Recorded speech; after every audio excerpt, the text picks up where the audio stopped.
What's up, YouTube? This is Fate coming to you tonight with the next format spam list. I know I'm doing this a little later than the rest of the bunch, but for those of you who want to waste a couple minutes with me to get the other person's input, whether you care or not in the end, thanks for sticking around. Without further ado, let's scroll down and see what this ban list has in store for us. Nothing brand new banned, so we can skip that part. On to the next part. And this is something that I noticed right away on the list. Glow up bulb has returned. Literally, my first thought with that is they really want to give builds like Lightsworn a fighting chance against Shaddolls in this format. Not to mention the plant engine is live again. Psychic plants might end up being the thing again. Although I think this is a pretty good choice. Unfortunately, I don't own one, so this is going to be very painful for me in the long run, but the fact that this is one method that they're using to bring more builds back into the game and instead of taking away from the bigger builds and making everything weaker. Oh, it makes things interesting. Makes the builds able to keep up with other builds for their unique strategies, and Glow Bulb is definitely an addition to that. Next one on the limited side. The one archetype that, honestly, I don't blame them for not doing what I just said a second ago. Honestly, when I heard that Archfiends had pulled it off again and won Worlds, all I could think was somebody... This needed to be put down, and what better way than to hurt their search engine and for the Archfiend. However, with the combos and strategies with the build, this will drastically slow down the build and make it a little more inconsistent. But watch out for those players who are still toolboxing with this. I do not believe this build is dead yet. They might need to rework some new strategies. Kind of like what the guy did with Worlds by combining some of the other Archfiend cards. I do not think this build is going to go away for a while. It is going to take a little more to officially kill it. I'm not 100% sure about this, but I do firmly believe that it's a build to still watch out for, at least. And the next thing on the list... Oh man, this brings back childhood memories, Raigeki. And unfortunately, the past has met the future this time around because Raigeki was not on my radar at all. I did not think about even searching for them the entire time. And unfortunately, I don't think I own a single copy of Raigeki. But that's okay, because I have an alternate. And I had this nickname when I was a kid. Introduce everybody, the poor person's Raigeki, Dark Hole. It is still around, granted you can only use that one and you risk your own monstrous destruction. For those of you who were unable to pick up your Raigekis for a pretty cheap price and are having a hard time finding them now, these are definitely stockpiled in most people's collections. You just need to utilize it. Dark Hole is your best friend for budget players like you and me. We're just going to have to suffer because they basically have two of the things in the build.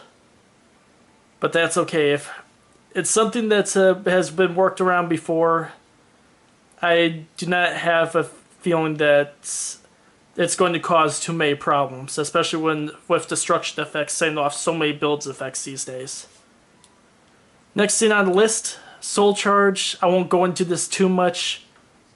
Pretty much everybody saw this one coming. Next thing on the list, Super Polymerization. This, I believe, is a critical hit. It doesn't hit anything in Shaddolls, but it definitely hurts them down the road. This is a little bit of advanced planning on Konami's part because Shaddolls are going to get different attribute fusions as we go down the road. Fire and Earth, I believe, are the next ones, but either way, with Dark and Light already on the board, hitting Super Poly now instead of waiting for Shaddolls to continue to control the format. This was definitely a smart hit. It also gives Stellar Knights, Light Swarms, Evil Swarms, and all those other good archetypes a fighting chance that helps balance that out a little bit. Next we go on to the semi-limiteds. And all I have to say is I can't wait to do this profile now after I update a little more. Blackwing Gale the Whirlwind. I have waited for this card to come up a little bit for a while now. I've got the deck built. I've still got the turbo version from way back when. Putting that second Gale in it, it's definitely going to make the build a lot better. Gale is a force that is needed for Blackwings to keep up with the other builds out there. Control abilities, cut the attack powers in half, and just gives it that last little bit of speed that Blackwings desperately needed, and that last little bit of consistency. However, will Blackwings be a tier 1 build? I do not think so yet, not with what's out there, but I do see with a presence of a second Gale, I wouldn't be a bit surprised if I expect to see a top 32 or a top 16 here and there. Blackwings are going to be a force again this format, just not as big as most people think. Next thing on the list, we have 2 Gorses now. Whether that's going to be a factor or not, I honestly do not know, and I actually doubt it. Because they only brought back Gorgeki, didn't do anything with True Nade or Heavy Storm, back row is still going to be a heavy force with most of the top builds in this format. I do not see Gor's played too much in those builds, but for some of the budget builders like me, and for some people with weird deck designs like me, that wants to give that last little bit of added defense to survive the last blow, Gorse will be a welcome addition to some lower tier builds. However, will it be a factor in the top builds? Will people start splicing 2 Gores? I would not expect that, seeing that the builds are already powerful enough as is without 2 Gores. So that's my little rant on that. Expect seeing Gores and good crop of builds popping up, just not in the top ones that are topping.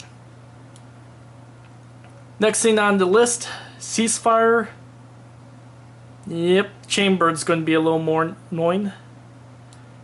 Transmigration Prophecy. Honestly, I've forgotten about this card. I have not seen it played at all in the recent future.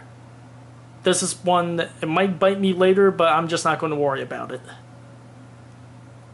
And next, for the stuff that got flat out taken off of the ban list, number 1 right here, Coach Soldier Wolfbark, which I think was desperately needed for Fire Kings and Fire Fist.